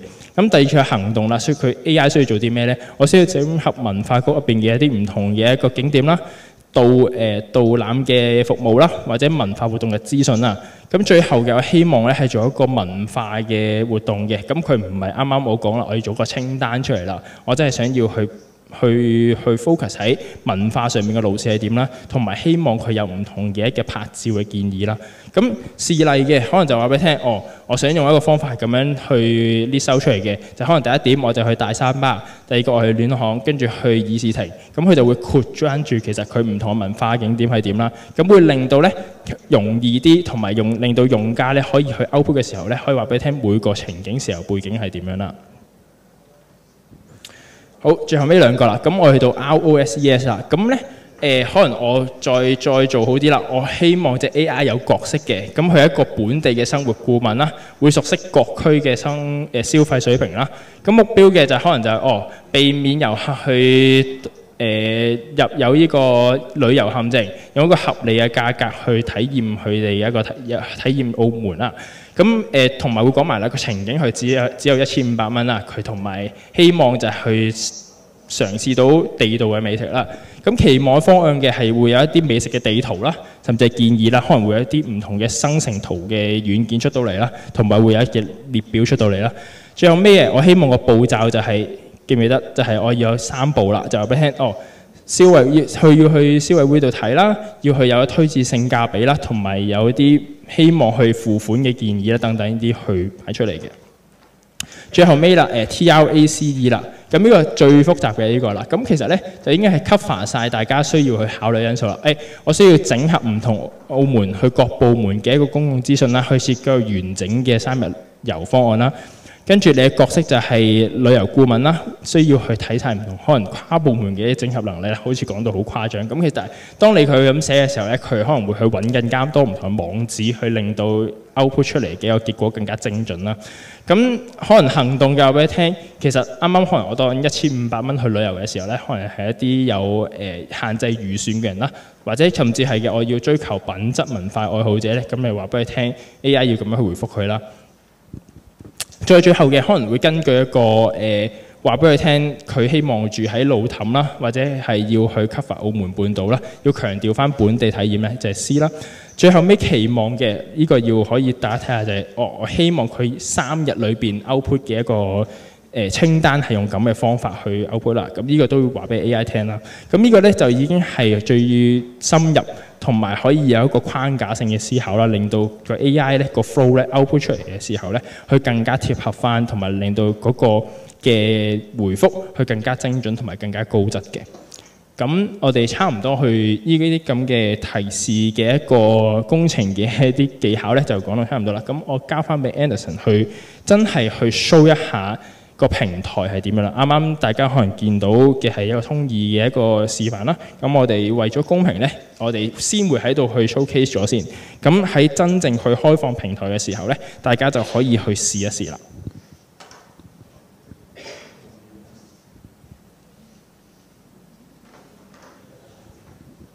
OK， 好，係咁個平台，由於我哋其實喺個 schedule 上面係9月30號先會開放俾大家㗎，咁啊，即係所以我哋喺當日咧，大家會收到電郵啦，咁喺即係大家報名表上面填嗰封電郵咧，咁你會收到一個電郵，你會收到登入嘅一個資料咧，咁你就可以去到我哋一陣間，即係依家我哋會 show 俾大家睇嘅平台啦。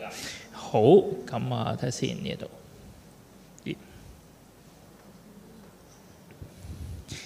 得好，咁咧喺大家 login 等等啊 ，OK， 喺大家如果登錄咗之後咧，其實你會見到一個大概咁樣嘅界面嘅。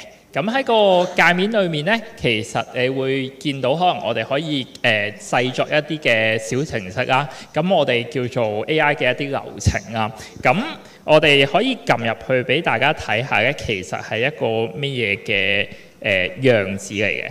OK， 係啦。咁咧，大家撳到入去之後咧，你會見到咧，我哋會有一啲唔同種類嘅，即係我哋叫節點啦。咁喺節點裏面咧，其實我哋最重要咧講緊就係一個叫做生成式 AI 嘅節點。咁裏面其實可以去輸入一啲嘅提示嘅。咁你會見到，例如我哋喺呢個位置裏面咧，我哋可以即係俾你去選擇，例如我哋頭先喺工作坊裏面提到嘅一啲引擎啦。可能講緊 Flash 嘅引擎，又或者係 Plus 嘅引擎。咁然之後，大家咧亦都可以跟翻頭先嘅邏輯咧，咁就可以輸入一啲系統嘅上下文啦，一啲嘅提示咧，去令到嗰個小程式會更加有用嘅。咁因為咧，我哋喺嗰個嘅想法裏面咧，會係咁樣嘅。我哋咧係可以咧嘅建議用家去有一啲唔同嘅輸入提示啦。我哋可以配備一啲唔同嘅資料庫，一啲嘅文件。咁而去到咧，我哋可以俾到 AI 一啲唔同嘅內容啦，一啲數據啦，而去咧得出個結果嘅。咁例如咧，我哋呢個示範咧，就係我哋可以放澳門大學嘅即係嘅專利嘅清單擺入去啦。咁然之後咧，我哋係可以咧問到其實可能同澳門大學相關嘅一個例如我哋講緊啦，有沒有中醫嘅專利咁樣計啦。咁咧佢咧係可以咧揾到咧一啲其實同數據相關，例如澳門大學相關嘅數據啦。咁然之後咧，經過我哋例如有一個 fresh 嘅 AI 嘅處理之後咧，佢可以俾到嘅一啲唔同嘅專利嘅名稱嘅。例如我哋講緊傳統中醫藥物複方配方咁樣計啦。咁呢啲咧會喺即係澳門大學嘅專利清單上面可以見到啦。咁咧我哋可以咧即係喺呢個平台裏面咧係可以自己去管理到一啲資料嘅。例如咧呢一個咧就會係澳門大學上面大概有956個專利咁樣啦。咁而呢啲數據咧係可以自行好似一個 Excel 表咁樣輸入去啦。又或者咧你係可以 upload 一啲檔案上嚟嘅。咁例如好似咁樣啦。咁呢一啲咧就會係即係我哋喺個平台度可以提供到一啲功能，你可以 upload 一啲數據。特別如我哋講緊智慧城市嘅話咧，其實我哋可以建議大家咧去返澳門政府嘅開放數據平台啦。咁例如咧呢一啲嘅數據咧就係啱啱頭先澳門大學嘅專利清單咧，就係喺呢度上面即係作為一個例子咧，咁就去下載落嚟嘅。咁即係我哋可以喺上面去使用一啲數據啦，又或者大家咧亦都可以自行去製作一啲嘅數據庫嘅。咁可能講緊自己學校嘅一啲地址，又或者關於澳門即係可能同智慧城市相關嘅某啲數據啦。咁上面其實即係我哋開幕禮嘅時候都有講過啦，喺澳門政府上面嘅數據開放平台咧，都會有好多有用嘅數據嘅。咁但係亦都可以建議大家你可以製作自己嘅數據都可以。咁只不過上面嘅數據咧係政府已經有好齊全，亦都可以嘗試去使用。咁至於上面有幾多嘢咧，因為時間關係，其實我哋都講唔晒嘅，甚至乎即係你會見到我哋喺上面會有唔同嘅分類啦，咁可能大家都有啲熟悉㗎啦。咁例如講緊環境嘅，講緊文化嘅，或者講緊教育嘅，其實喺呢一個嘅數據庫上面咧，我哋都有唔少嘅。咁大家上翻去 data.gov.mo 咧，咁其實你就可以見到相關嘅數據啦。咁你可以選擇翻相關嘅數據，或者都係頭先講啦，自行去製作一啲數據，咁令到其實我哋個 AI 數據庫咧可以有豐富嘅資料啦，咁從而咧其實亦都可以咧去製作到一個聰明嘅 AI 嘅 agent 出嚟嘅。咁當然啦，亦都好似頭先個講法啊，就係我哋用翻一啲 AI 嘅提示嘅工程嘅技巧，令到佢可以幫你掹翻適當嘅數據出嚟嘅。係啦，咁又或者咧，我哋亦都有另外一個嘅講法啦，就係其實我哋可以，例如我哋可以 upload 一份文件上去嘅 ，upload 一份 PDF。upload 一份 Word 嘅檔案 ，upload 一份 PowerPoint、一份 PPT 嘅檔案上去啦。咁我哋可以任意上傳任何嘅文件都得嘅。咁不過咧，就建議大家可能處理咗上面文件上面一啲資料先。例如講緊啲咩咧？呢一個咧就會係啱啱我哋喺教青局上面揾出嚟嘅一個基本學歷嘅一個文件啦。咁例如其實佢係一份關於即係我哋啱啱今日攞出嚟嘅例子，就係一個我哋講緊資訊科技高中教育基本學歷要求嘅檢視表咁樣啊。咁佢原本嗰個表就咁樣嘅。咁我哋喺個例子上面咧，我哋就將佢例如左邊一啲空白嘅位咧，我哋將佢掹走咗，我哋變成佢剩翻一個內容。咁然之後咧，我哋就可以咧放佢入去喺呢個讀取文件嘅節點裏面，令到佢變成一個咧可以理解到原來我哋喺基本學歷嘅要求上面，其實資訊科技嗰堆嘅內容咧，其實亦都可以已經 AI 直接理解到。咁然之後咧，我哋亦都可以問一個問題嘅喎。例如就係話我哋喺 IT 啊，我哋成日話我哋會要問係 true or false 㗎嘛。我哋有個問，例如布林值問呢個 Boolean value 係咪其實喺個能力裏面咧，是否要教咁樣啊？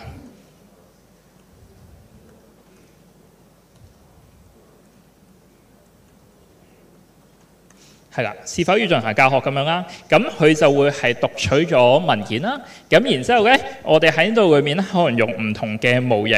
咁然之後，我哋會得出嗰個結果嘅。咁啊，點解我哋頭先話我哋要將嗰個文件令到佢簡短啲，冇咁多表格咧？咁視乎咧就係快慢嘅問題啦。咁你越多嘅格式，越多嘅東西喺裏邊，而唔係你自己可能去處理嗰一啲文件嘅資料咧，佢嗰個效果係會再慢啲嘅。咁例如我哋頭先見到咧，我哋出嚟嘅結果就係、我哋其實佢未明確地提及某啲係咪需要教學啦。咁但係咧，原來我哋喺例如 A3咁係咪掌握一種程式設計語言嘅基本知識裏面可能會提到嘅。咁你會見到咧，即係如果我哋俾到適當嘅資料喺呢個平台度可以讀取到資料，可以做到唔同嘅嘢啦。咁然之後咧，佢可以幫你俾到一個更加準確，而且可能係適合翻我哋今次嘅主題澳門智慧城市，又或者其實同澳門相關嘅一啲資料啦。咁我哋亦都可以喺呢度上面去見到嘅。咁啊，或者咧，我哋可以做一個示範俾大家。如果我哋咧唔係做緊，即係我哋可能未經處理過嘅一個表，會係點樣嘅咧？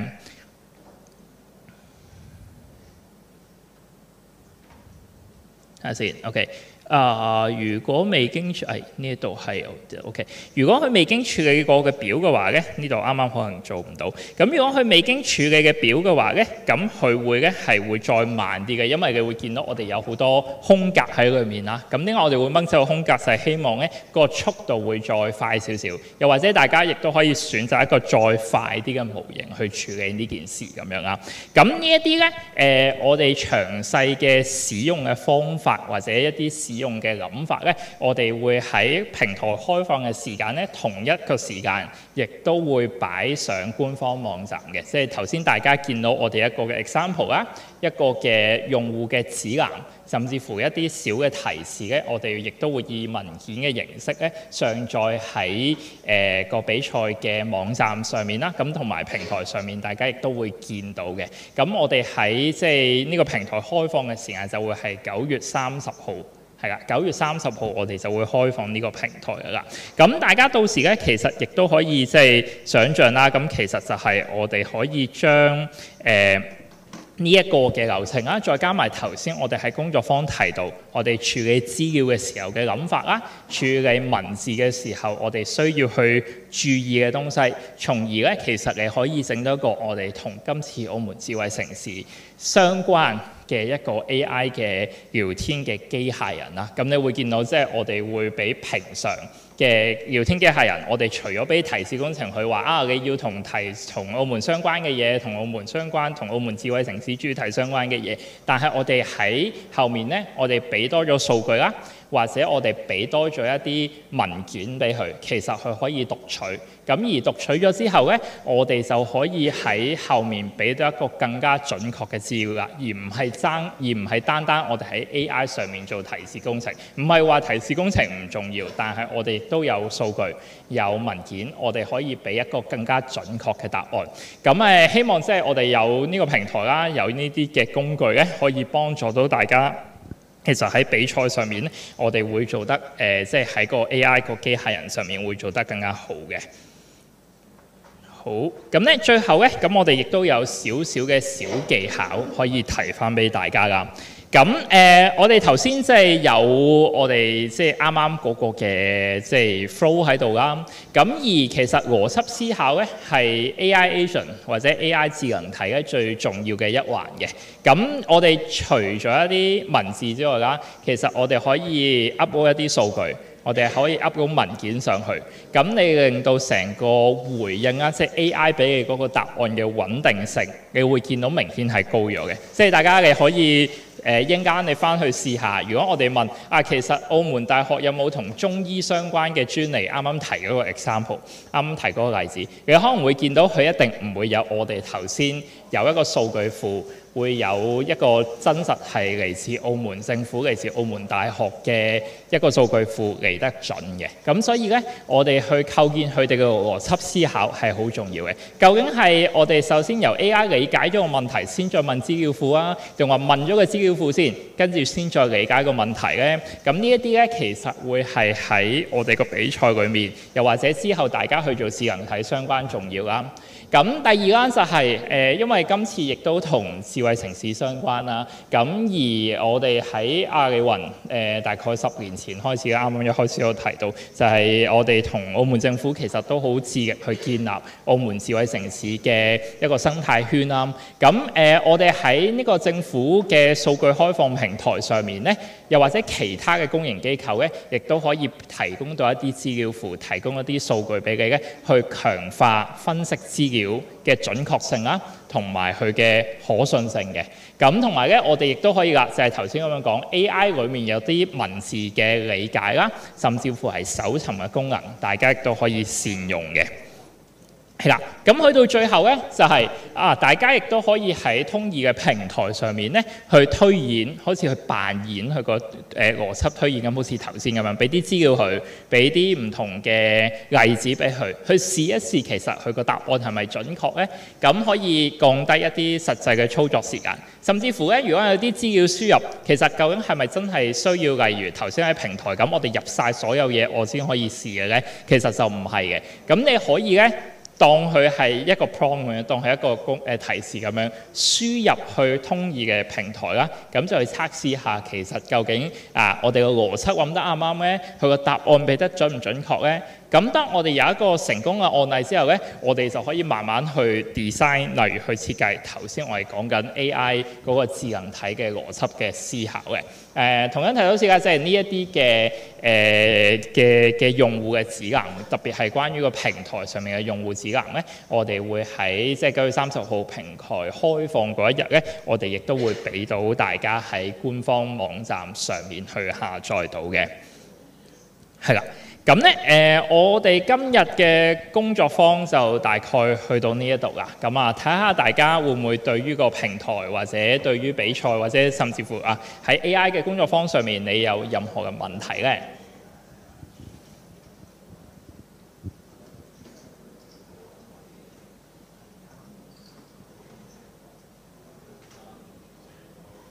好。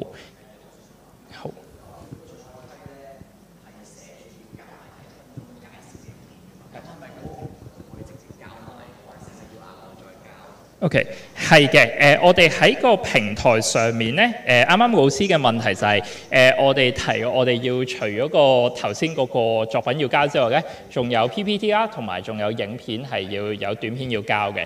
咁冇錯嘅，我哋喺個平台上面會有一站式可以俾到大家將你嘅作品連埋相關嘅資料，其實可以上傳上去嘅。咁到時亦都係啦，會有用戶指南去教大家。咁不過當然，如果大家到時喺作品遞交有任何嘅問題的話咧，你亦都可以去聯絡我哋比賽嘅大會。咁喺網頁上面有㗎啦。咁亦都可以去問翻即係一啲相關嘅問題，無論係交到亦或者中間有啲錯誤都好嘅，亦都可以隨時聯絡翻我哋嘅。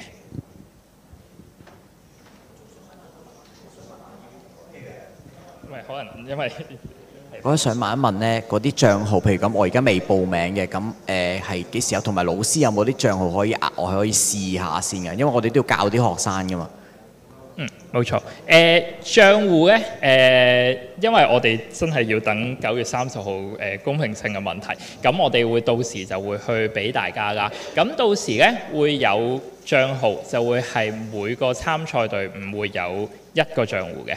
係啦，咁嗰個帳戶咧，佢基本上冇嗰個使用嘅限制嘅，咁所以可以大家同時間去用嗰個帳戶去試都得。咁每個組別會有一個帳戶，咁你可以同時登入就得，即係可以去嘗試嘅。咁老師即係我哋都估計就係即係多謝老師啦，就係可以試完之後再同學生去講，咁亦都可以跟翻個指南去做嘅。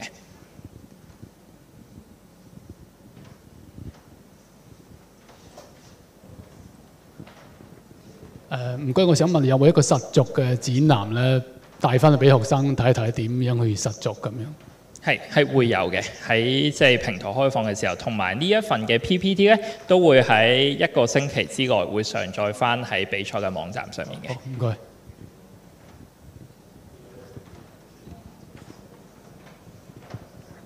係你好啊，我想再問多，即係詳細少少再問你。頭先有講到話一個帳號係可以多人登入㗎嘛？係咪包括埋協作，定係單純係登入，但係協作就只有一個人可以喐，其他人就係冇錯嘅，只有一個人可以喐上面嘅作品嘅。好，唔該晒。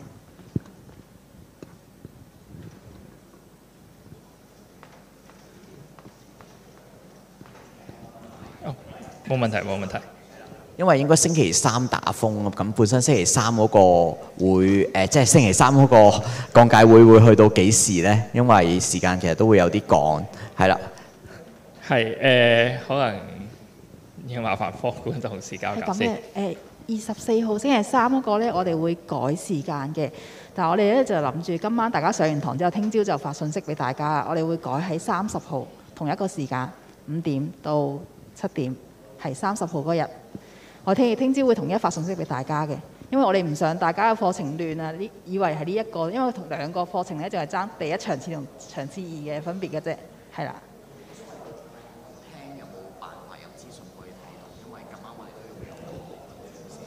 係，佢哋一樣會有錄播個課，同埋會有 PowerPoint 放上佢哋嘅官網嘅，所以一樣可以睇到相關嘅資訊。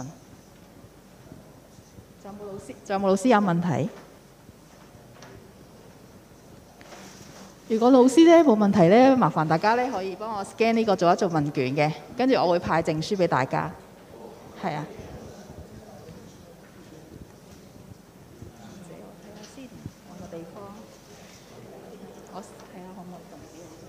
可以。